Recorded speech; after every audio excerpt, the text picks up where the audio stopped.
This car is spinning up to a whopping 8,200 revolutions per minute. At 8,200 RPM, it screams. It's a Ford Mustang GT350, and though its wheels are spinning at what should carry the car to 140 miles per hour, it's obviously not moving anywhere. But what you're seeing is an important test that helps us understand what the car is capable of, and, in this case, could even help Ford decide how much they could sell it for.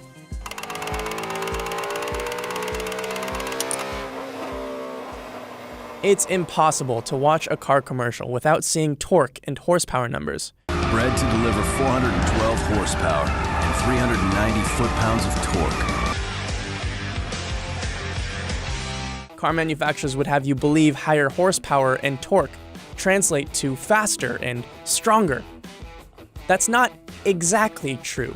What those two numbers do, more precisely, is give us an idea of what a car is capable of in different road situations without having to see the car in person.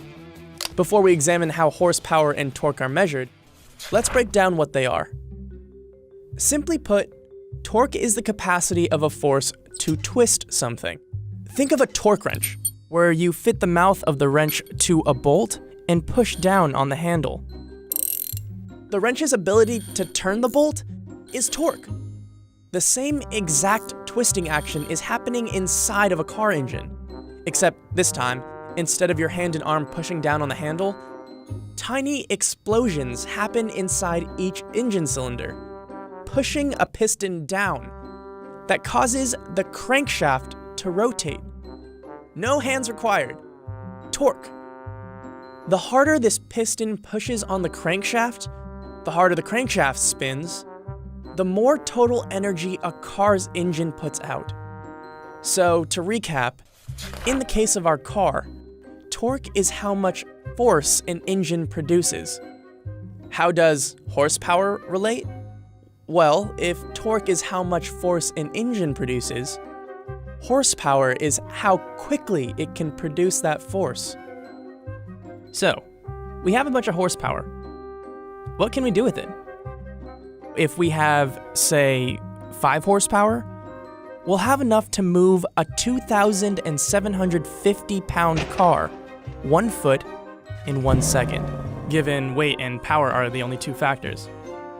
If we had a heavier car, we would need more horsepower to move it 1 foot. So, how exactly does one measure torque and horsepower? Well, engineers use a device called a dynamometer, of which there are a couple of types. This dynamometer, called a chassis dynamometer, is a treadmill of sorts for cars. Here, the car's wheels sit on a roller that lets the wheels spin without causing the car to go anywhere. Various amounts of weight, or load, are applied to the car using straps. With the car chained down, an engineer pushes on the gas pedal to see how the car interacts with each load at a different revolutions per minute. The dynamometer outputs a chart that looks like this. On it, 2 lines are plotted. A line for torque, and another for horsepower.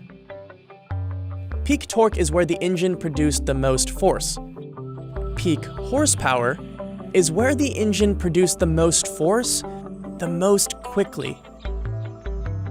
The figures for torque and horsepower that are put on dealership stat sheets and in commercials are generally the numbers at the peak of each of these lines. While big torque and horsepower numbers on a stat sheet surely are impressive, they only clue a new car buyer into a couple of many facets of a car's personality. Those numbers, though, are still the best ones we've got of telling how capable a car really is.